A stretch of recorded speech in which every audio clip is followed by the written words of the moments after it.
Sayyidina Umar bin Khattab radhiyallahu an berkata, beliau adalah khulafaur rasyidin, khalifah pengganti Rasulullah sallallahu alaihi wasallam setelah Abu Bakar Siddiq, setelah Abu Bakar dan Utsman.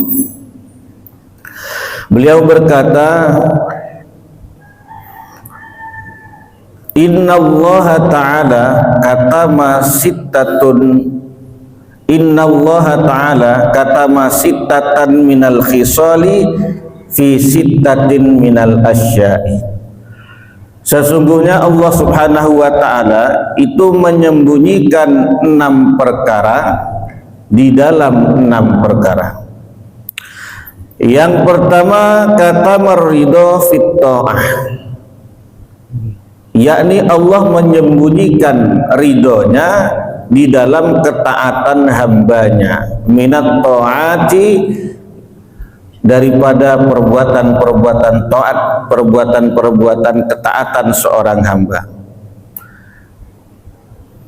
Kenapa Allah menyembunyikan ridhonya di antara perbuatan taat seorang hamba? Sehingga kita itu tidak tahu mana perbuatan taat yang kita lakukan yang menyebabkan Allah ridho kepada kita. Apakah sholat 5 waktu berjamaah itu yang menjadi asbab Allah ridho kepada kita? Apakah karena kita rajin sholat tarawih kemudian itu menjadi sebab Allah ridho kepada kita? Atau karena kita sedekah tiap malam bulan Ramadan 10.000 Allah menjadi ridho kepada kita? Kita tidak tahu. Kenapa? Karena Allah menyembunyikan ridhonya di dalam ketaatan seorang hambanya. Tujuannya untuk apa? Kata Imam Nawawi, liyajtahidan nasu fi jami'it ta'at, supaya manusia itu bersungguh-sungguh dalam seluruh ketaatan. Raja'a an yusadifuha, agar orang-orang yang selalu berbuat taat itu dia akan konsisten berbuat ketaatan. Kenapa? Karena dia tidak tahu mana yang Allah ridho. Seandainya Allah memberitahu ridhonya pada sholat berjamaah 5 waktu, niscaya orang hanya akan melaksanakan ketaatan berupa sholat 5 waktu. Kalau ridho Allah ya sebabnya karena kita rajin bersedekah, maka orang akan berlomba-lomba sedekah sehingga ketaatan-ketaatan yang lain itu terabaikan. Jadi Allah menyembunyikan ridhonya dalam perbuatan taat seorang hambanya yang tidak diketahui itu, supaya hambanya itu berbuat taat tanpa pilih. Sholatnya jamaah tetap taat, ya, sedekahnya tetap taat, ngaji Qur'annya tetap banyak, ya. Semuanya dilakukan karena mencari ridho Allah di antara ketaatan-ketaatan itu. Maka fala yajuzu lana ayyahqirat ta'ah walau ayyahqirat ta'atan walau saghiratan jiddan. Maka kita tidak boleh merendahkan atau memandang remeh ketaatan walaupun ketaatan itu sangat kecil. Ya, contohnya hal-hal yang kecil yang kita lakukan sebagai bentuk ketaatan, misalnya ketika kita jalan, kita menemukan ada suatu penghalang di tengah jalan, maka kita singkirkan. Kemudian ketika kita melihat ada seekor serangga masuk ke dalam air, kita tolong. Ketaatan-ketaatan yang kecil ini tidak bisa kita remehkan, ya. Karena apa? Karena siapa tahu ridhonya Allah itu ada di dalam ketaatan itu. Sebagai contoh, di dalam muqaddimah kitab dijelaskan bahwa Imam Al-Ghazali itu, ya, salah satu sahabat Imam Al-Ghazali, ketika Imam Al-Ghazali sudah wafat, kemudian dia bermimpi bertemu dengan Imam Al-Ghazali dan bertanya bagaimana Allah memperlakukannya. Makanya dia menjawab, Allah memperlakukannya dengan sangat baik. Apa yang membuatmu ridho? Maka dijawab oleh beliau, yang membuat Allah ridho kepadaku adalah ketika aku sedang menulis kitab, kemudian ada seekor lalat yang hinggap di tempat tintaku. Dulu kalau nulis itu tintanya dicelup, ada tempat tintanya, kemudian penanya dicelup ke tinta. Nah, suatu ketika Imam Al-Ghazali tengah menulis kitab itu ada lalat yang hinggap di tempat tintanya. kemudian aku menghentikan aktivitasku menulis menunggu hingga lalat ini selesai meminum air di dalam tintaku. Kemudian setelah selesai baru dia lanjutkan. Ternyata itulah yang membuat Allah ridho kepadanya. Maka ibadah-ibadah yang kecil itu kalau dia berupa ketaatan tidak boleh kita remehkan, karena bisa jadi itu menjadi asbab ridho Allah Subhanahu wa taala kepada kita. Yang kedua, wa katamal ghadabu fi maksiatin. Allah menyembunyikan kemurkaannya dalam perbuatan maksiat minal ma'asi, dari maksiat-maksiat seorang hamba. Jadi Allah Subhanahu wa taala itu sangat murka kepada seorang hamba bila ia berbuat maksiat. Tetapi maksiat yang mana? Sebenarnya seluruh maksiat itu perbuatan dosa, tetapi ada maksiat yang di situ Allah Subhanahu wa taala menjadi murka karenanya. Dengan begini ya,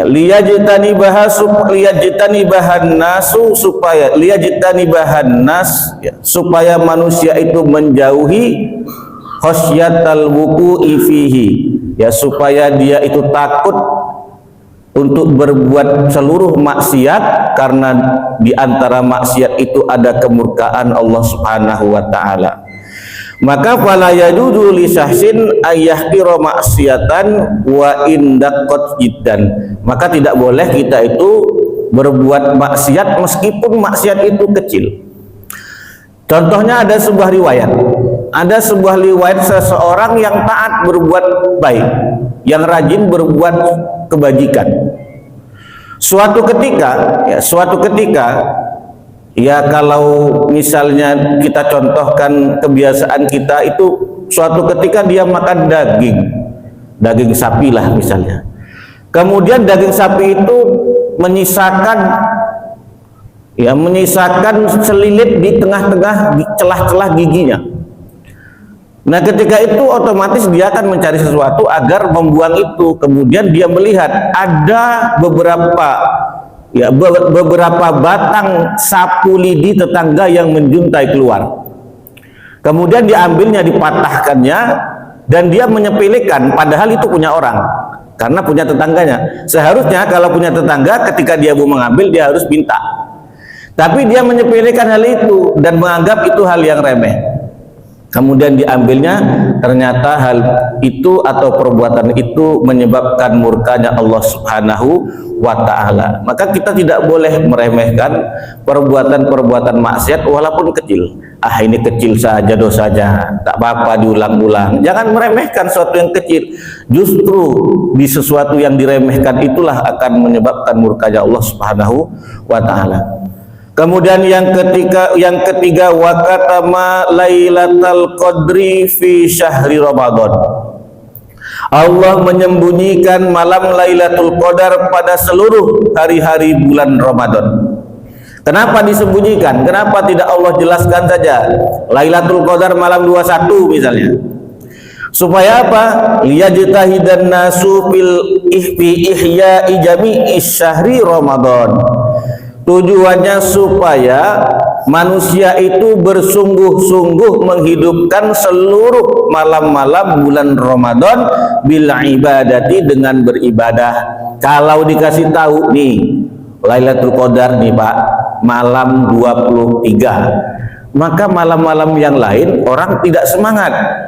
Tapi karena Allah sembunyikan malam Lailatul Qadar, tujuannya agar kita tetap semangat dari mulai malam pertama sampai malam terakhir bulan Ramadan mengisi dengan ibadah. Kenapa? Siapa tahu Ramadan itu yang pertama Lailatul Qadarnya, atau siapa tahu yang kedua. Maka ketika kita memasuki malam pertama, kita berpikir jangan-jangan ini malam Lailatul Qadar, maka aku beribadah sungguh-sungguh.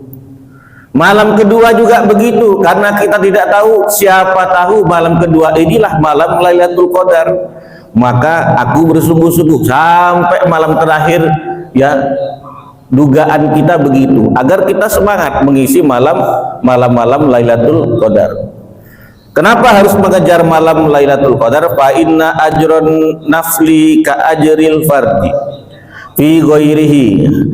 Karena pada malam Lailatul Qadar pahala perbuatan sunnah itu dihitung dengan pahala sebagaimana pahala perbuatan yang wajib pada selain malam Lailatul Qadar.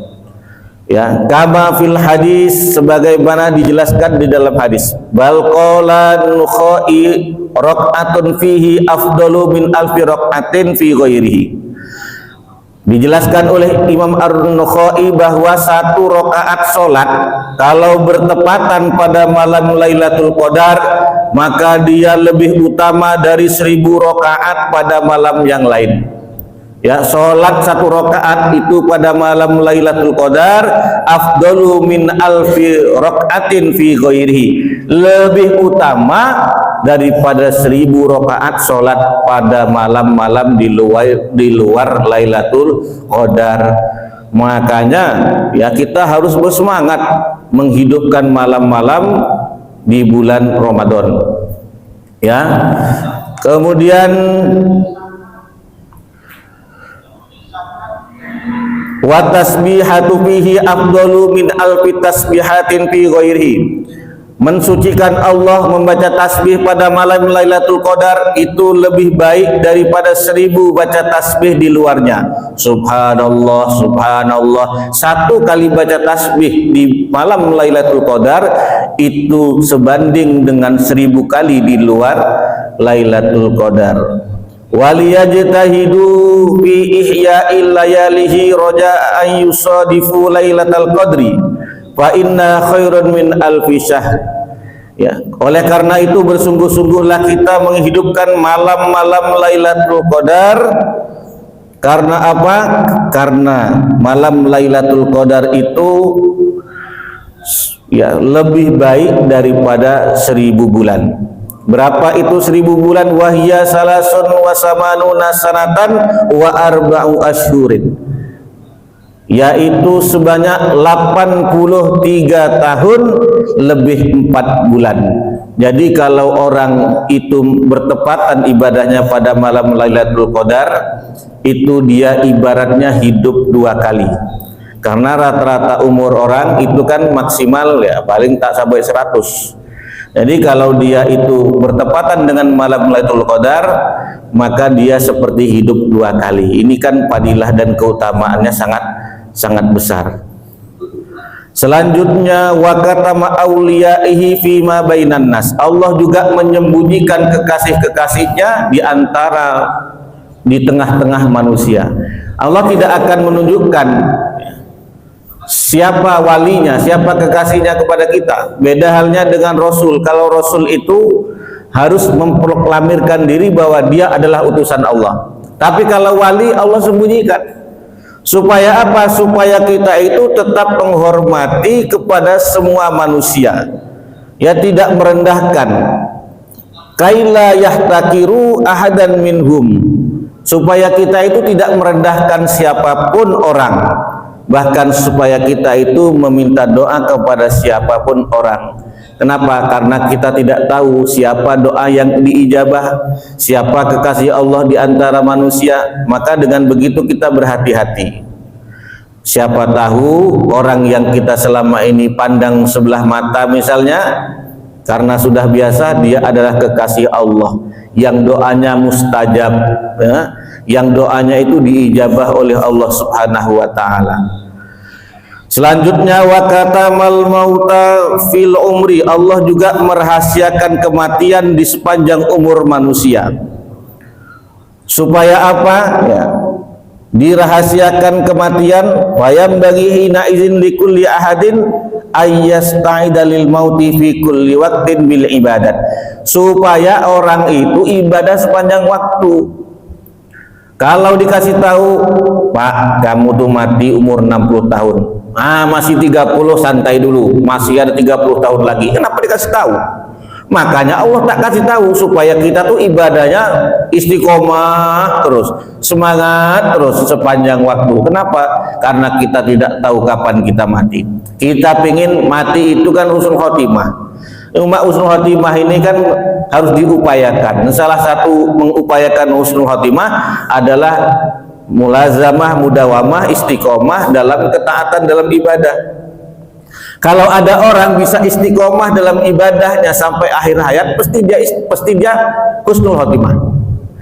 Tapi kalau dia kadang istiqomah, kadang nggak istiqomah, kadang semangat, kadang tak semangat, khawatirnya nanti meninggalnya pas tidak semangat, pas tidak istiqomah, jadi kurang bagus.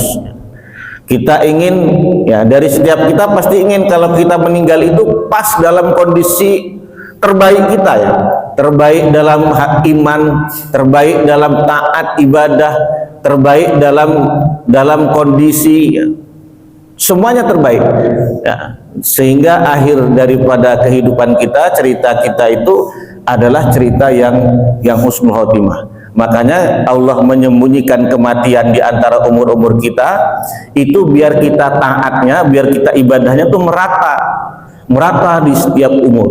Nah, kalau Allah kasih tahu orang meninggalnya itu kalau sudah tua, pasti banyak pemuda-pemuda yang enggan berbuat ketaatan. Orang sekarang saja pemudanya kadang-kadang ya jarang ke masjid, ditengok pemudanya tak ada. Masjid diisi dengan orang-orang yang sudah tua-tua. Entah pemudanya kemana tak tahu.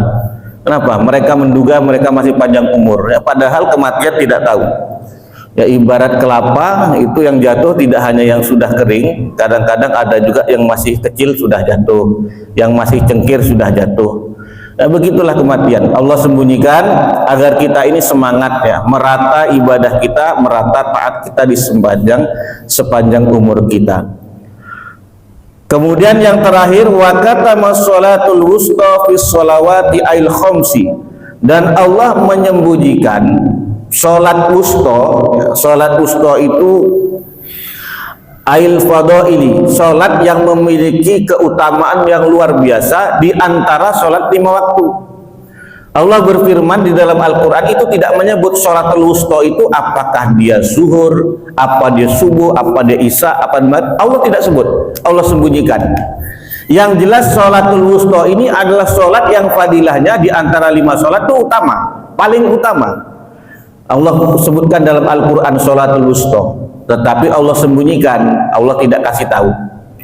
Kalau Allah kasih tahu misalnya maghrib sholat wusta, orang akan semangat sholat maghrib, sholat yang lain tak semangat.